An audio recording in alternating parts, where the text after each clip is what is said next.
Thank you everyone for attending this best practice session number 12 on instructor presence. I think it's number 12. Is it number 12? Okay. At first my brain's like, maybe it's 11, maybe it's 12. Oh, say 12, my brain says. So yeah, we're on number 12 on instructor presence. Before I share with you my handy dandy little infographic that I made for all of you, which is, by the way, is linked in the chat. You can grab it there. I wanted to explain why this is so important. It's not just because it's the right thing to do for your online students to be present and visible and felt by the students that you're teaching. It's also a rule. And I know faculty members get frustrated when online courses have different rules than face-to-face courses. It's just one of those situations where life isn't fair. And I wish it were different. I wish face-to-face instruction had some kind of standards, but there aren't. And so instructor presence and interaction, which is a different best practice, is a requirement by the federal government, HLC, and SARA, which is the State Authorization Reciprocity Agreement. I think it's agreement. Peg is nodding yes. So all these different organizations are making sure that students who are learning online aren't getting the short end of the stick. And more than likely, you know an online student who has gotten the short end of the stick. I know in my previous institution before Rush, Bronca worked there with me, and she and I both witnessed a lot of short ends of the stick. And to the point of like, oh my gosh, this is a lawsuit situation. And we don't want that type of situation. There have been lawsuits that students have filed against their institutions for not following these types of rules about regular and substantive interaction as well as instructor presence. So it's really, really important that you are part of your online course. And that's what today is all about, showing you ways to do that, different ways to do that.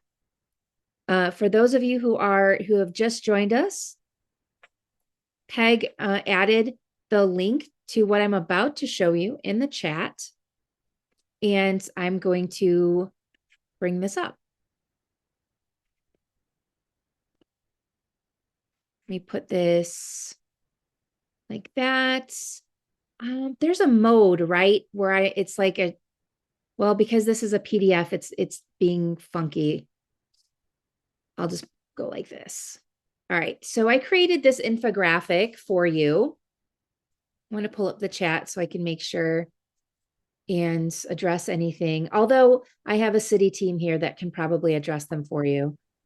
But here are some tips for online presence for faculty members. So the first thing is make sure in your syllabus you have a policy for responding to student questions and student needs. I believe our syllabus has that section for you already, so you don't have to create that all by yourself. It's fill it in. What can the students expect from you? Now, there are various ways that you can allow students to contact you, and that's completely up to you. It's a personal choice. Usually, I have the online virtual office forum in the online course, and I subscribe to it so that I get notifications for those. Students can contact you directly through email. Sometimes people give out their phone number. You can also get, do they still have that Google number that you can get? Does that still exist? It does. It does. You do have to renew it every 3 or 4 months, I think. Like they'll send you an email saying that hey, we noticed you haven't used your Google phone number in a while, and you just renew it and it stays the same number and all. So if you sign up for a Google phone number, it's when a student or somebody contacts you through that number, it goes to your phone, but it's not your number. So that's a way, if you feel you're worried about privacy or anything like that, I have had only one experience in my entire teaching career, and that goes back a long time. I'm not going to age myself how long I've been teaching. I haven't been teaching regular students in a while, so I will qualify with that. I just teach faculty now. But even when I taught students, I only had one person abuse the use of my actual cell phone number. And out of like thousands and thousands of students, one time wasn't that big of a deal. But make sure you stick to whatever policy that you tell your students you're going to stick to. They will notice if you don't, for sure. Any questions or comment about that? Bronca put in the chat, you do have to have a Google account to be able to get a Google Voice account. The second one is to use introduction forums. The only reason why you wouldn't use an introduction forum when you start a class is if you have a cohort-based course and the students are like the same students and they just follow each other. However, I bet you could come up with a really interesting prompt that even if these students know each other, something that they may not know about each other. There are so many icebreaker topics, and Peg did that.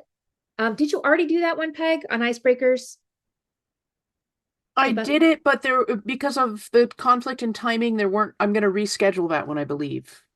Or wait, I think that was the one you have to reschedule because it no, was. no, number 7 I have to reschedule. I just did number 10, and it's pending editing, so it'll So be up shortly. we will have a video on our YouTube channel. If one of the city folks, if you wouldn't mind throwing that YouTube link up in the chat, it'll be on there as well as the other. It takes us a little while to get these best practice videos up to our YouTube channel. But just be patient with us. So Peg did one on icebreakers. There's all kinds of ways that you can make icebreakers really interesting. If any of you have taken OTCD 1.0, we did two truths and a lie. It is so much fun. Lynette Washington, one of the instructional designers, she's my TA for this class, and she put her statements up there. I don't even know what's true. And I've worked with Lynette for 7 years or 6 years. I don't, but yeah, like you make up three statements, two statements have to be true, and one is a lie. And then everybody takes the whole week to try to figure out which one is the person is lying about. And then over the weekend, you come clean with what's true and what's not. It's so much fun. And you learn things about people that you would never, ever, ever learn. It's incredible. So yeah, use introduction forms in the beginning of your course. What I typically do is use them alongside the first week's discussion. So week 1, they have two different things to do. Does anybody do a really interesting introduction forum that they would like to share?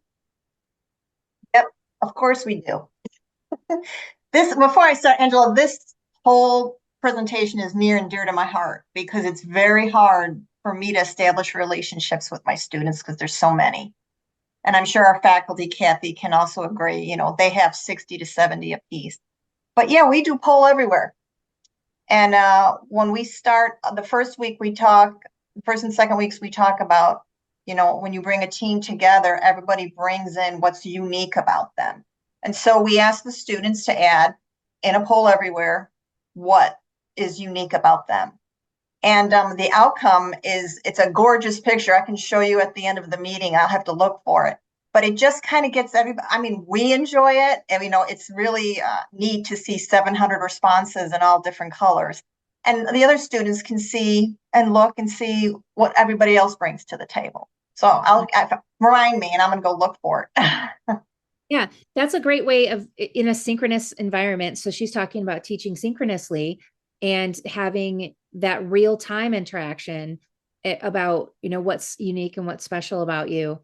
One thing that I've done in the past is asking the students to share a family tradition or a cultural tradition that is special to them. And it is mind blowing because you just see someone's name. You don't know what's behind that name really, unless the student opens up and shares where they come from. and important traditions. And it's fun. It's fun to read those things and to open your mind a little bit to the different types of cultures that you have in your student body. Anyone else have one they want to I share? don't. Hi, it's Michelle Hayland. How are you? Good. I don't think this is like innovative necessarily, but I found one of the most successful introduction threads that I've done consistently is ask students to post a picture, and not just like a picture of themselves, but like recent travels or family or pets or whatever. And that seems to um, rehumanize the student behind the name, and not just for faculty but also for fellow students as well. We have students who have babies and they post pictures of the babies, and I don't know, it just that seems to spark the most amount of engagement and conversation, um, in my experience. I've done that as well. And it really is powerful because some people will do family, but then some people will give you pictures of like really interesting places they've been. And then they explain it. And then people start asking Right. them questions. And Right, exactly. that's where it's so neat. Um, we have one in here. I'm sorry, I'm not going to butcher your name. Is it Alifia? That's right. So sharing something on their bucket list. And that's phenomenal. I really, really like that. I would say I want to go to Greece. And it's funny how many students end up having the same things on their bucket list. And who knows if, they could make travel plans together. So, No, you never know. One of the things on Lynette's list this week is a trip to Greece. And I told her, I'm like, if this is true, I'm going to be green with envy if gets to go there. So the next thing is sending out weekly announcements to your students. This might seem very, very basic, but when I mean sending out announcements, I mean in your voice, like being who you are. It's when you write, everybody has a certain voice. It's what helps you understand like if a student is not being academically honest, because you get to know their voice and then all of a sudden it's a completely different voice and you're like, yeah, something's up here. So everyone has this voice, and as faculty members it might be easy to stay sterile and just all about business, but you don't have to be that way. You can put a little bit of you in it. I don't know what that means. It could be sending them a weekly picture of something relevant. Maybe you have a dog that's really funny, and every week you send a picture of your dog in the announcement of what did the dog get into this week, or who knows, something super interesting. But if you can use video, if you feel comfortable using video, that's even better. If you create weekly announcement videos and you don't get specific about the time of year that it is, about specific dates for things, you can reuse those videos. So it's really easy to do with Canvas Studio, and you get captions with Canvas Studio, and that's why I'm pushing it here, that you don't have to do extra work to have those captions to make it accessible.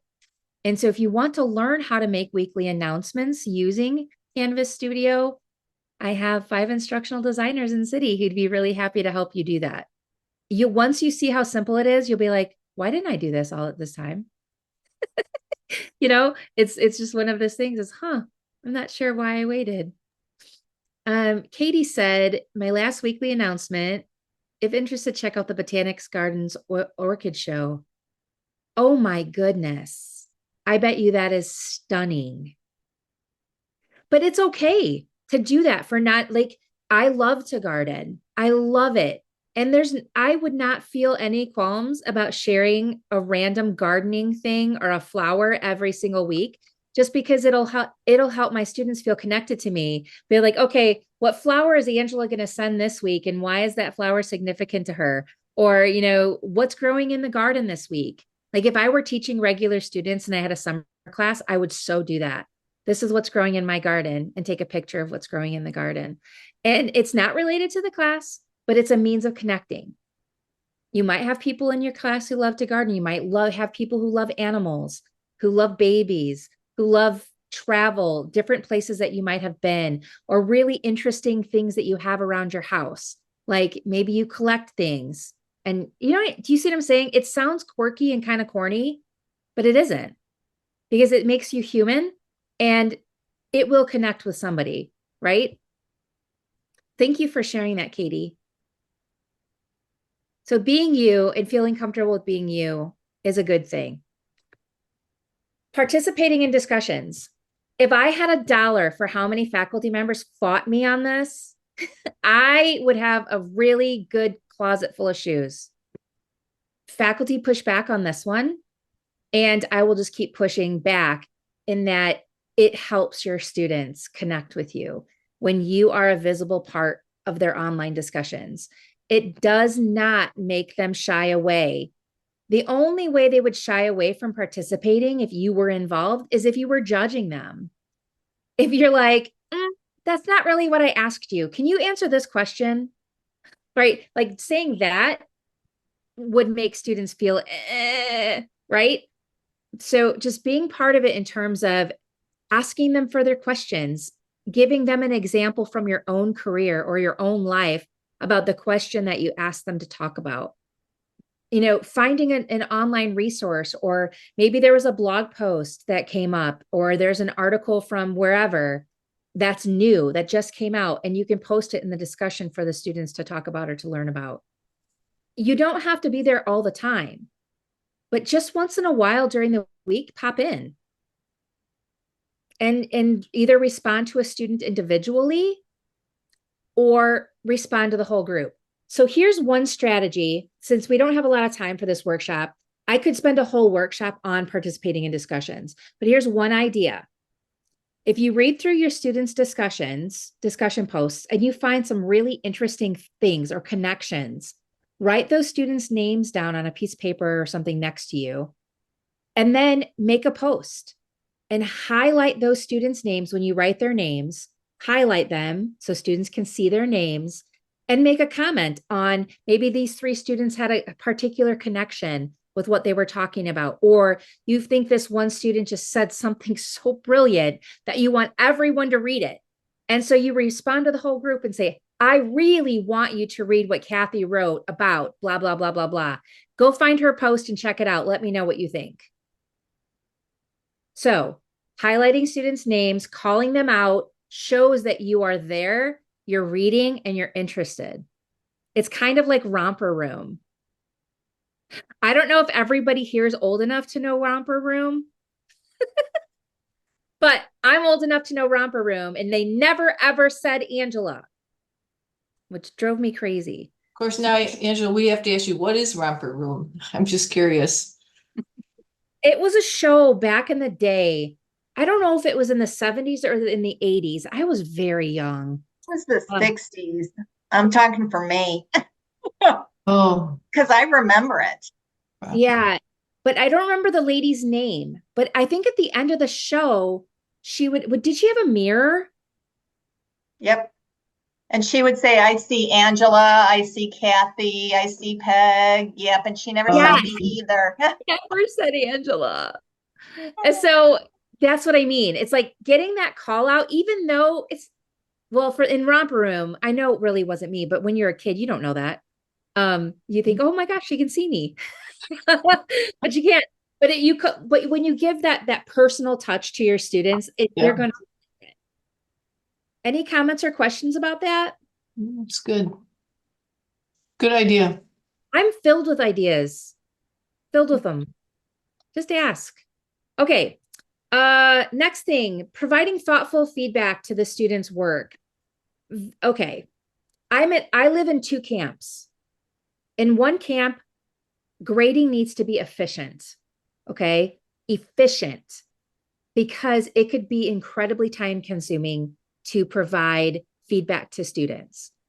But there's a way, it takes practice to be efficient, but also to be personal. One way is always start with their name.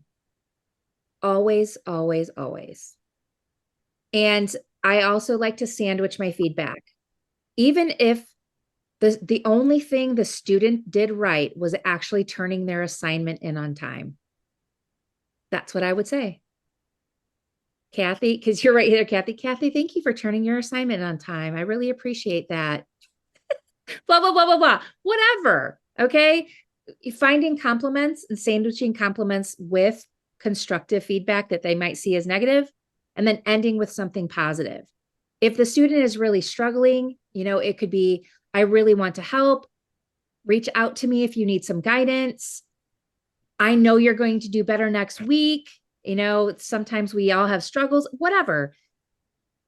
Having a little bit of personal feedback to the students will also help with that connection, and making sure that you give them feedback in a reasonable time frame. My daughter is in college right now. Can I just tell you, I get so angry. I'm in faculty support and development. And so when I see faculty members not turning in grades for 6 weeks, okay, What? oh my, I was a helicopter mom I'm not really, I'm not, but like, this is my field. And so I know that what this faculty member is doing is not good for their students. And so I can't shut my mouth. And I didn't. I did not shut my mouth. I'm like, hey, listen, this is what I do for a living. This is what I'm seeing. This needs to change, right?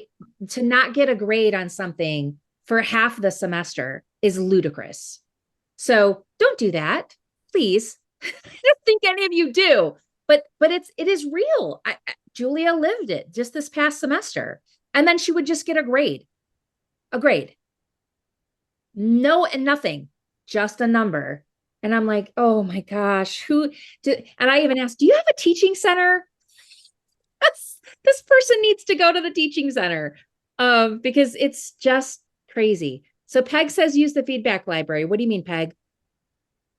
Well, in Canvas, in the speed grader, if you click, there's a little icon on top of the comments box, and that's your comment library.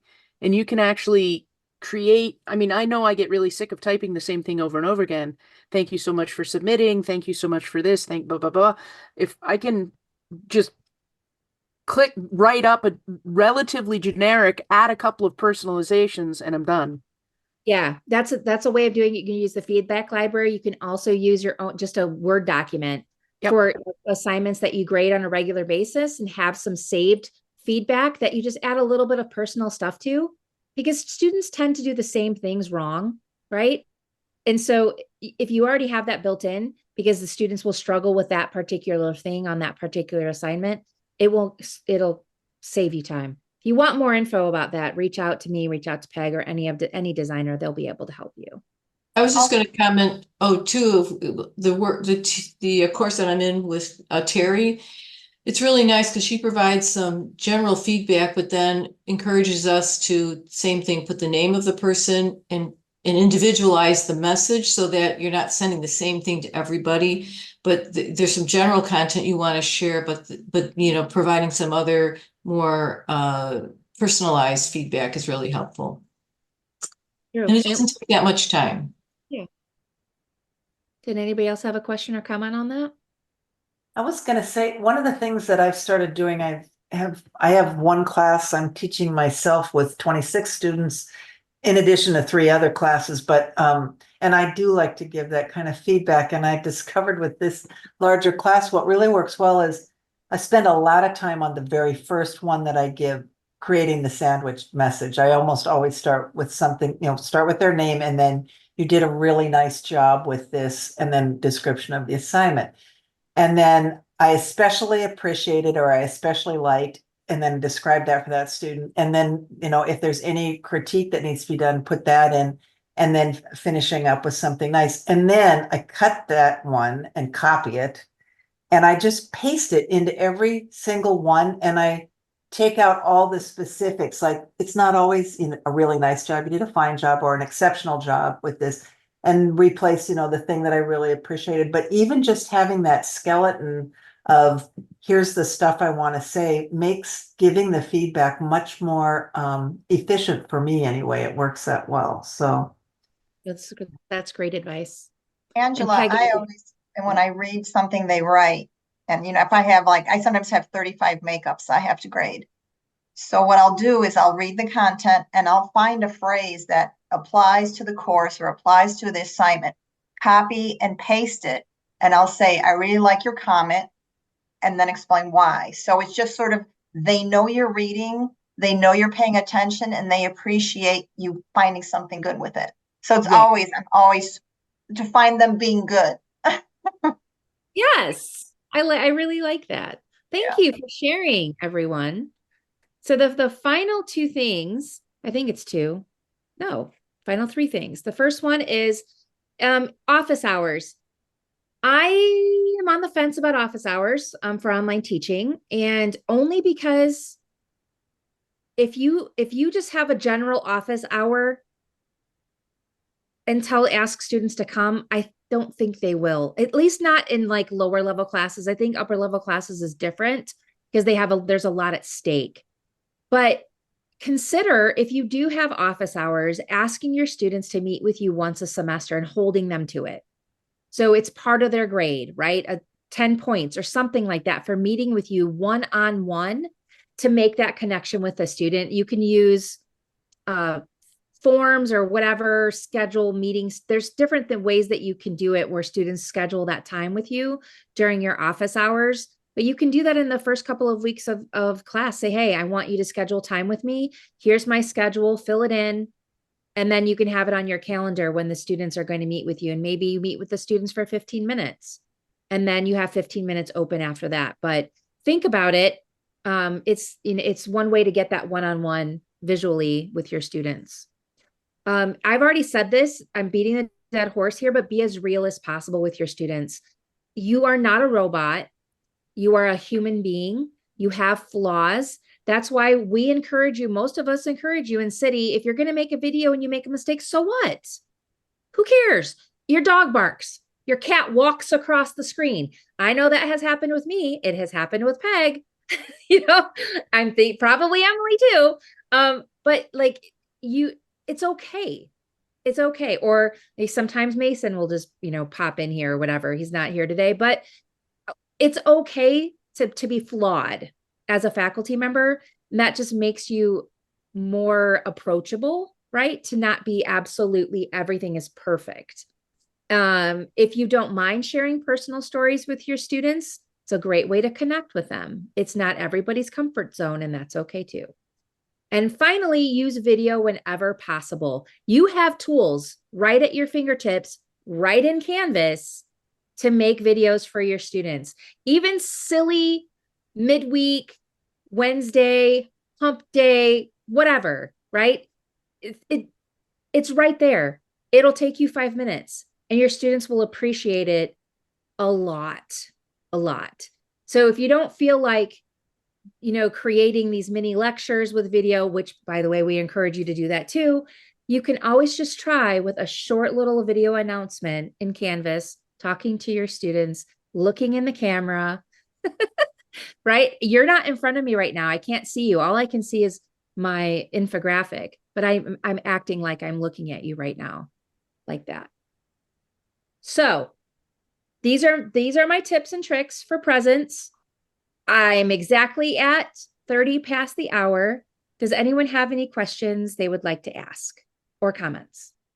It really is so important for students to know each other and us as real people. And the only way to do that is to, promote social presence of our students and ourselves. And you've just got great ideas about how to do that. Thank you. It's one of the things that I learned to do really soon after teaching online for the first time.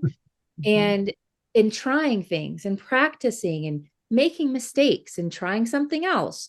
And it's a lot of years of practice. And when people tell me, I couldn't do this. I couldn't teach online. I just can't imagine not being connected to my students. I'm like, then you're not doing it right. Yeah, and even today, Yeah. especially after COVID, even today, people have a hard time understanding how we can possibly have classes without synchronous interaction. And you've just described a whole half hour's worth of wonderful ways to asynchronously promote social presence and and still honor adult learning theory where people are able to learn in their own time and in their own space. And I just really appreciate all of these suggestions. Thank you. And thank you everyone for coming today. We have more best practice sessions. If you haven't seen the most recent city newsletter, it was sent out like late Friday. So look in your email for it. You'll see the next sessions coming up. I don't have them memorized, or I would tell you, but you can always find them on our city YouTube channel. If you don't have, if you're not subscribed to it, just go to YouTube and type Rush CTEI and you'll find us there. So thanks again, everyone. Thank Have a you. wonderful afternoon.